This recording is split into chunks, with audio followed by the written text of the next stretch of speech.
So basically today we're going to be talking about a knot, a way to connect your mono to your fluoro without having, let's try that over again. Yeah, let's do an intro and then lead into it. Go ahead, you do the intro. All right.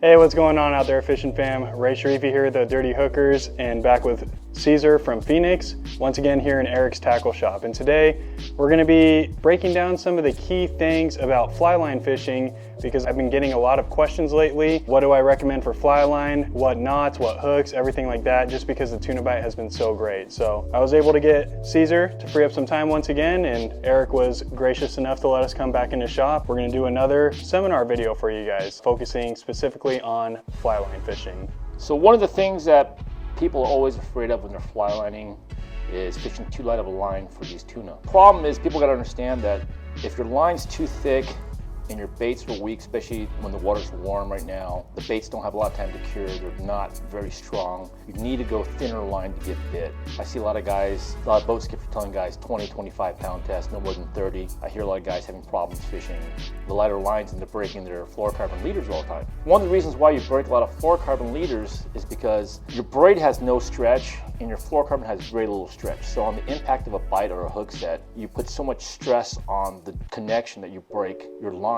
I have a tendency to fish a lot longer mono top shots, and to prevent my lines from getting bit off on bigger fish, I'll fish 25 pound mono and I'll fish 50 pound fluoro about 2 to 3 feet long as a bite guard.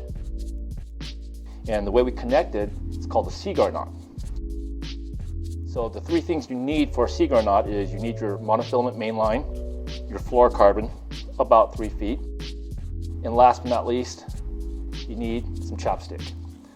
And everybody looks at me like I'm crazy when I say about the chopstick, but you'll see in a second why we use a chopstick. First, you start with your 3 feet of fluorocarbon, and you want to run your tag in your line one direction from your main line. You go opposite direction with your fluorocarbon. The high vis is 50 pound, the blue iser is 25 pound. So you want to run opposing from each other, hold them together, run a little bit of chapstick across it. Not all the way, because you want to have some room to tie without having something slippery in your hands. Take your line, cross it away from you, pinch it like this, take your finger, point it towards you, into the loop, go in the same direction as your loop was made, 1, 2.5 turns, bring your tag in through, make sure it kind of like sits nice, pull your mono end, mono main end, mono tag end, grab your fluorocarbon tag end, fluorocarbon main line, pull it tight, and you grab your fluorocarbon main and your mono main, and you cinch it down. Yeah, so want to see how hard we can pull on it? So this knot right here was designed specifically to connect mono to fluorocarbon. It's a super, super strong knot.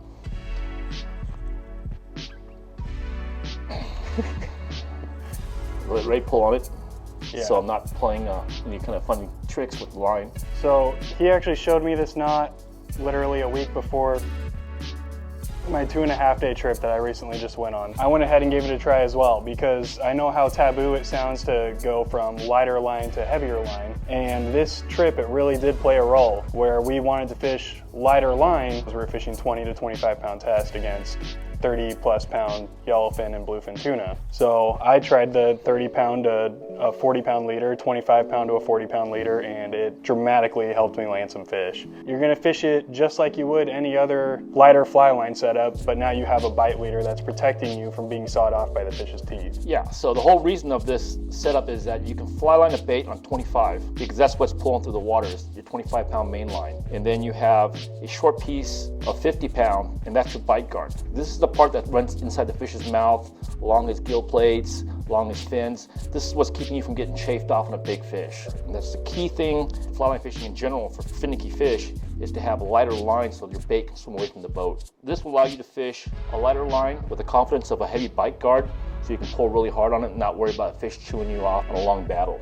Being how strong this knot is too, I've been fishing the uni to uni for the last 4 years. Over this past year and a half, I've been fishing the surgeon's knot. And the surgeon's knot almost got rid of the uni to uni entirely for me. Then after tying this one and seeing how easy and fast it is and the strength that it holds up to, I can honestly say I see this being my #1 go-to connection knot from here on for mono to fluorocarbon. The other thing is, when you're fishing fly line for finicky fish, you really want to use a longer monofilament top shot. That's the key thing.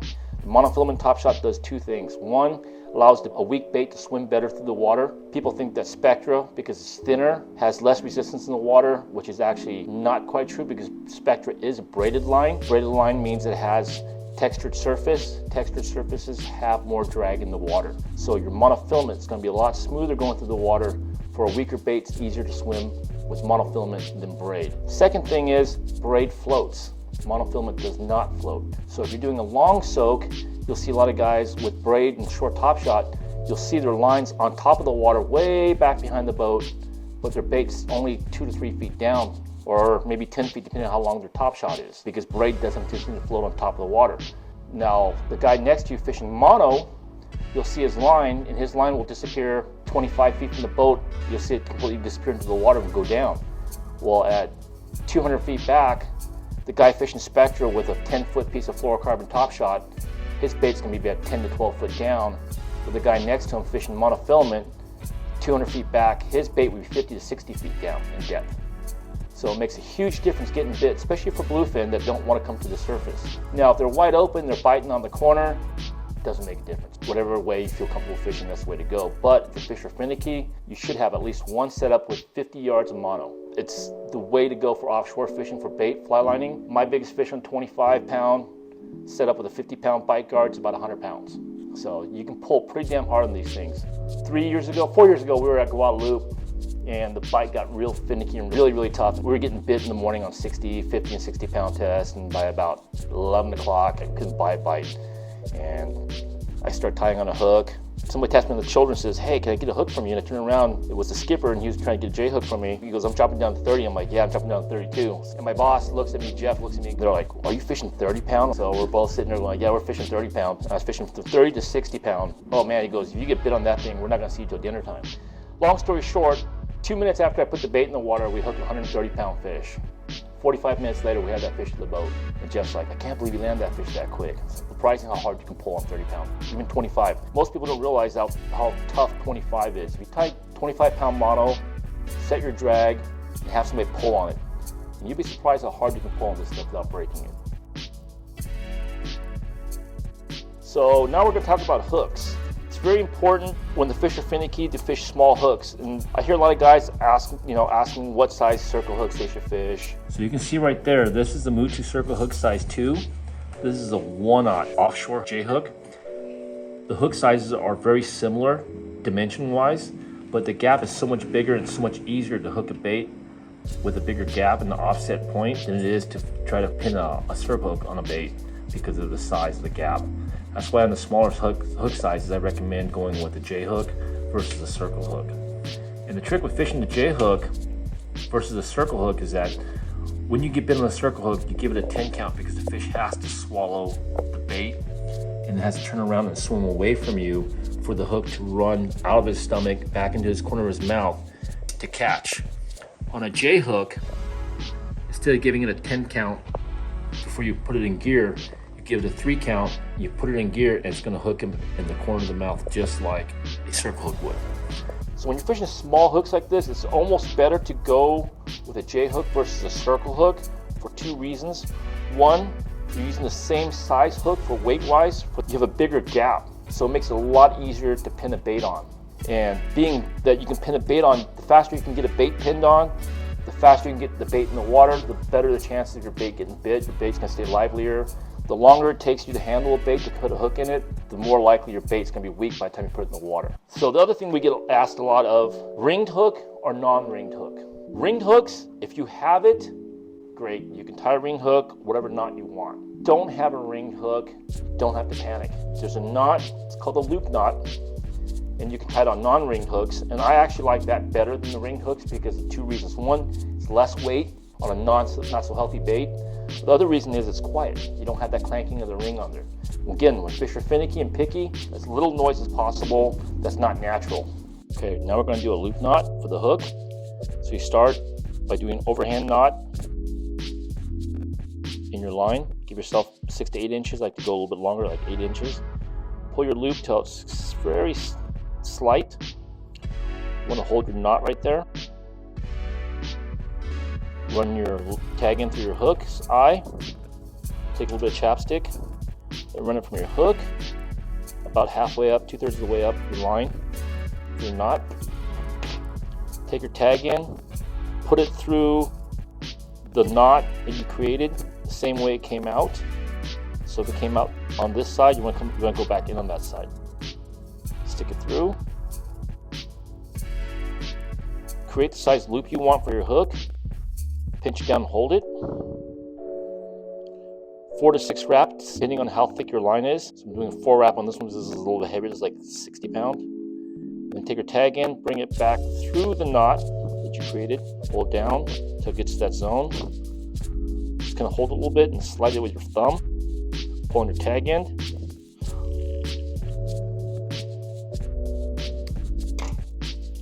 And that's your loop knot. If you have an over-ring hook. And what the chapstick does, fluorocarbon is such a hard material. Putting spit on your knot is not quite enough to give it enough lubrication to go down. If you use the chapstick, you'll find your knot seats really tight and smooth. Now, if you feel that sticky feeling, what you're doing, you're actually abrading, burning the line. You're abrading the fluorocarbon. So if you put the chapstick on there, it allows it to slide, and it's a lot easier to tie the knot. And it's super clean, super tight and compact and clean.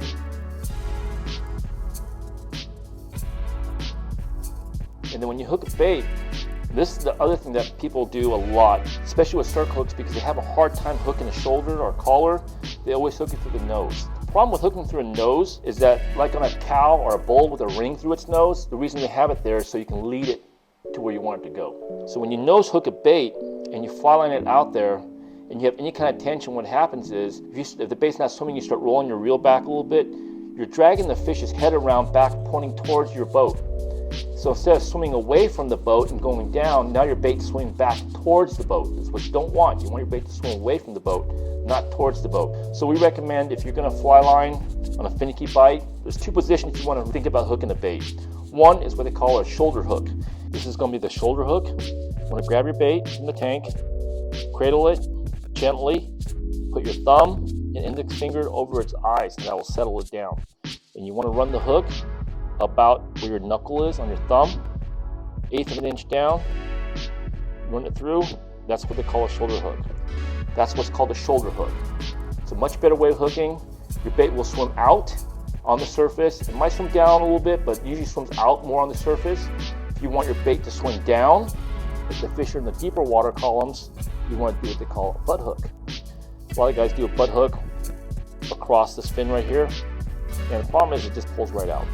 So what we recommend is to grab your bait from top, grab it like this, have the head of the bait in the heel of your hands. That's the most important part, because that way you can take your index finger and your thumb and control the tail part of the bait. So the bait can be wiggling around, it settles it down a little bit more, it's easier to hook a bait. Take your hook, start from the tail portion, behind the fin, go down into the body cavity, and there's a bone right there. Sometimes you hit the bone. If you don't hit the bone, just go into the body cavity and then come back out on the other side of that fin, on the front side of that fin. And this, what it does is a bone that goes across the fin right there, and that keeps your hook from pulling out when you're casting it. So what this does, so the eye of the hook is facing towards the tail. That way when you roll it backwards, it's pulling the fish backwards. And when the fish pulls backwards, he's not going to feel right. He wants to swim away. So he's going to swim down and away from the boat. The more you pull on it backwards, the faster he wants to swim down and away. So if you get a bait in the water that doesn't want to swim real quick, just roll it back a little bit and you'll automatically pull it down. The other reason why we go across that fin right there is because there's actually a bone down here. So when you're hooking it, you're actually hooking it over the top of the bone and coming back down. So that's a really solid place to hook the bait. It won't come off. You can cast it really hard and it won't come off. Yeah, I didn't know about that. I've always hooked sideways through the belly, just above that belly fin. Yeah, when you hook it sideways across the belly, if you don't hit that fin or that bone, it comes right off. But that's a much better place to put the hook if you want your bait to swim away from you and swim down. Interesting. I'm going to do that from here on. The other thing that people keep asking about is what reels to fish. 2-speeds are great. We do recommend a star drag reel. The reason why you want a star drag reel is because your spool is a lot lighter. Your reel should be out of gear, just very lightly. It should spin, just a little light touch to get it to go. And that's what you want. You really want a reel that's a star drag where you can disengage your spool completely from your drag system. On a lever drag, it doesn't work that way because your drag system is part of your spool, so your spool is going to be heavy to begin with. Fly lining, you really want to find a reel that has a light startup, so that's very important to get yourself a star drag reel with a light spool. 2-speeds are good on big fish, but sometimes when it's finicky and you need to get the bait out there, it's more important to get bit first than it is to have a 2-speed. I do recommend a low gear ratio reel, 4.5 to 1, 5 to 1, even 6 to 1 is a little on the fast side. The lower gear ratio reels, you'll find that when you hook a fish on the fly line, that's low enough that you have plenty of torque to crank a fish in without having to struggle with it. So with the high speed reels, you know, you get bit, it's great until you get a big fish on there and then you're struggling to crank the fish in. And then guys are like, oh man, I should have fished a 2-speed, I can crank the fish in. You can eliminate all that problem by just getting a star drag reel with a low gear ratio. For fly lining, I would recommend the Penn Fathoms. These little star drag reels, beautiful free spool. I mean, all I did was just pop it in the free spool, and you can see just barely touch it, it wants to roll. And that's what you need. You need a spool that's really light. Trinidad's, Thorium's, they got decent free spools. A little bit heavier, but they still work. Put a little bit more mono on there, they'll actually work pretty well for you. Star drag reel with a low gear ratio. Okay. Very important for fly line fishing, especially for light line fly line fishing, is to have a rod with a super soft tip. I'm going to put this bait on here like a typical nose hook, like everybody does. But what you want to do is you want to see that your rod tip has a little bit of flex to it. This is a composite rod, where if you do the same bait on a graphite rod, it's not going to have any flex to it at all. So this is the same bait we just put on the composite rod. Both same line rated rods. Both 20 to 50 pounds. Yeah. And you look at this one, and it's like, it doesn't really want to flex. It's too stiff. It's really hard to throw bait with a rod with a stiff rod tip. What I recommend is either all glass or a composite rod. Glass rods will definitely throw better. Composite rods are going to be a lot easier to fish, a big fish with. You want a rod that's got a slow taper and it's soft in the tip. Graphite rods, unfortunately, are just way too heavy in the tip to load up to cast a live bait. Ever been on a roller coaster? They have that launch start, shoot you out in the roller coaster and you get that snapping motion when your head snaps back, get that whiplash effect. Well, that's the same thing. Essentially, that's what you're doing when you're casting a bait out there and the rod tip's really stiff or really hard. You generate so much power behind it that you're literally giving the bait whiplash. That makes sense. When you're casting it out there. That's why you see guys with stiff rods, they try to cast it out far to get distance because they need to get the bait to swim. They get out there and their bait just lays on the surface, doesn't move. A softer rod will be like that gentle start in a car. Yeah. Where you're not just getting thrown back in your car, in your seat. That allows your bait to get out there and be lively and swim. So it's very important to have a rod with a soft tip for fly lining versus a lighter, stiffer rod. You either give your bait whiplash or you actually throw your bait off your hook. It'll just do more harm than good. Do more harm than good. You know, people say, well, the stiffer rod, I can land a fish faster. Well, you can't land a fish if you don't get bit. So just remember that getting bit is the most important thing. It's true. Once you get bit, then you can worry about landing the fish, but you gotta get bit first. Right. So I'd rather take a little bit longer, 5 minutes longer to land a fish on a glass rod or composite rod than the guy with the graphite rod and a 2-speed. But I can get bit 10 times for every time he gets bit. Yeah, that's pretty much it. All right. With that being said, in this video we were using Opsin fluorocarbon. This is what I've been using for the last couple years now. If you want to save 15% off on Opsin fluorocarbon, use code DIRTYHOOKERS at checkout and you'll get 15% off your total purchase.